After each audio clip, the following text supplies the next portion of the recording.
They told you to wait. They told you it was too early, too speculative, too risky. That the people paying attention to this were dreamers, not investors.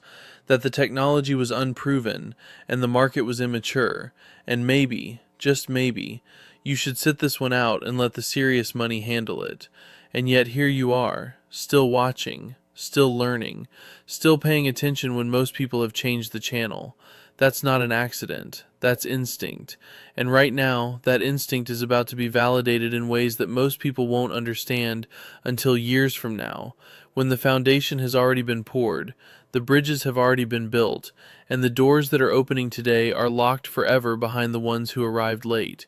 So stay with me. Because what's happening right now in the world of XRP and Ripple isn't just news, it's a preview. Let's start with something that doesn't get talked about the way it should. There is a mathematical elegance buried inside the XRP network that most people scroll right past. Jay Claver recently broke it down, and the moment you truly understand it, something shifts. The fees on the XRP ledger are fixed. They don't scale with the dollar amount of a transaction. They stay the same. And what that means, what that really means, is that the more valuable XRP becomes, the more efficient the entire network gets. Think about that for a second. If XRP is priced at $1, moving $1 million across the network requires 1,000,000 XRP. But if XRP is priced at $1 million per coin, you move that same $1 million with a single token. One. That's it. The infrastructure doesn't change. The cost doesn't change. The network just becomes exponentially more powerful with every dollar of value the asset gains.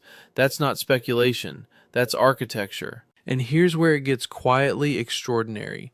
The network's efficiency curve begins to really unlock around the $10,000 mark per XRP. That's where the math starts to sing. That's where the efficiency gains that the ledger was designed for begin to reach their potential. And according to analysis from people tracking this closely, that milestone, $10,000, could arrive within the next 24 months. 24 months, not a lifetime, not a generation. The time it takes to finish a lease on an apartment, that's the window being discussed. Now, let's talk about what XRP was built to move through.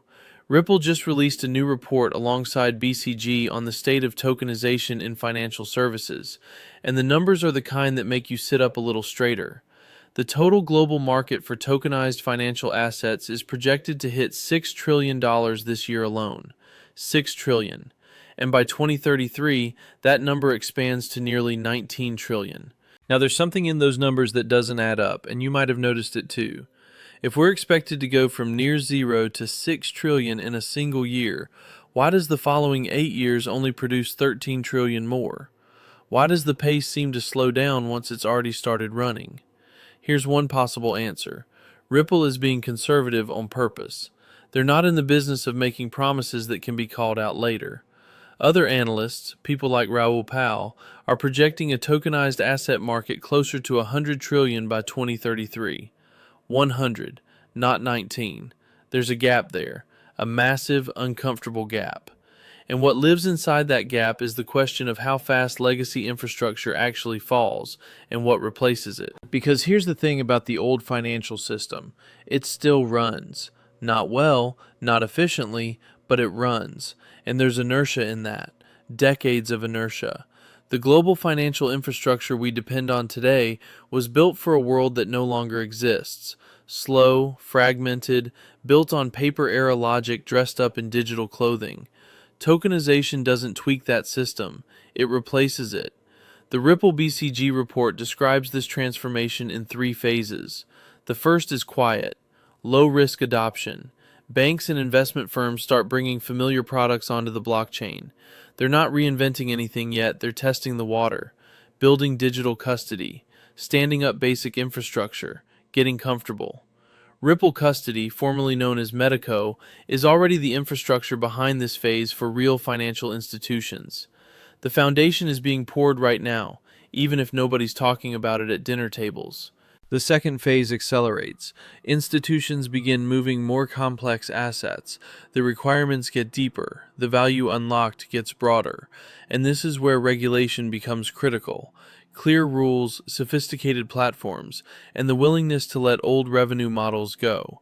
The third phase is history being written. Traditional illiquid assets, the things that have always been frozen, inaccessible, locked inside systems that only large institutions could navigate, become tokenized. Shared infrastructure becomes the norm. The industry stops competing on who holds the asset and starts collaborating on how assets flow. And somewhere in that third phase, the world we've been describing for years finally arrives. Consider what that means for real people, not institutions, people. Fractional ownership. That phrase sounds technical until you understand what it means in practice. It means a 19-year-old with $200 can own a piece of Apple. It means a family that could never afford a rental property can own a fraction of one. It means access, not as a charity, not as a special program, but as a structural feature of the new financial system. That's what tokenization does at human scale. The bond market alone is worth $140 trillion. Real estate sits at $300 trillion. The repo market is $16 trillion. Trade finance adds another $10 trillion. These are the rivers of global capital, and right now they flow through infrastructure that hasn't meaningfully changed in decades.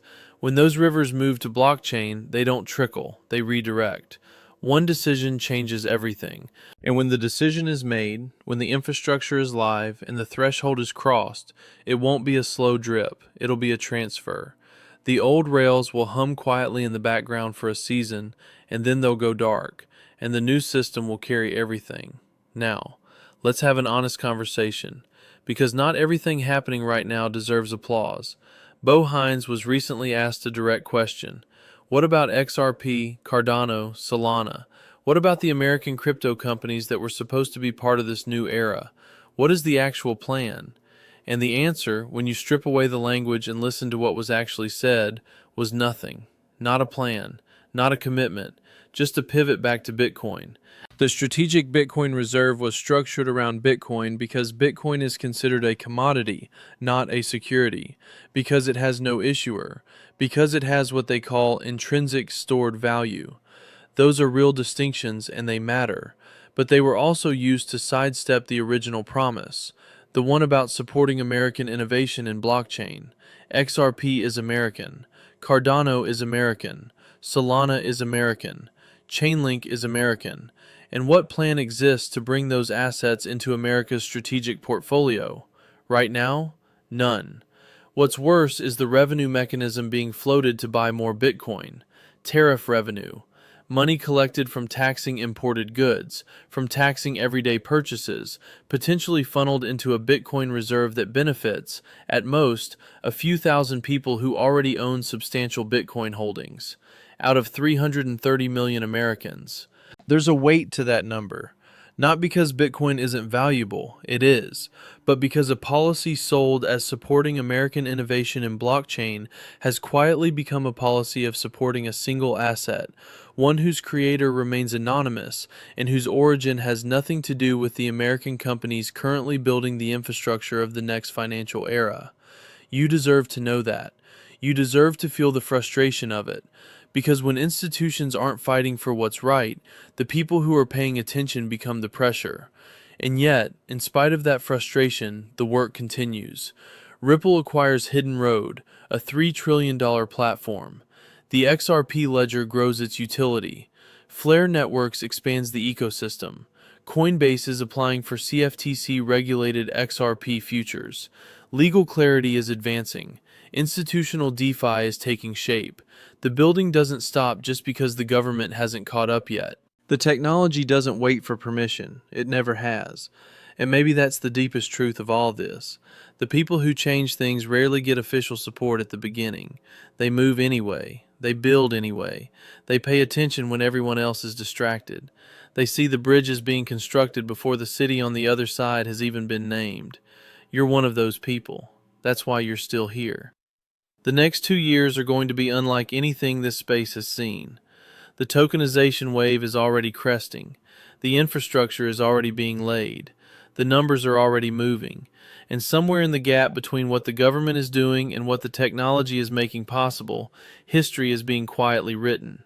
Stay ahead of it. If this video gave you something to think about, something to carry into the week, hit the like button. It's a small thing, but it tells the algorithm that this kind of content matters. Subscribe if you want to keep following this story as it unfolds. Every major development, every report, every shift, we cover it together here, with honesty and without the noise. This is the journey, and you're already on it.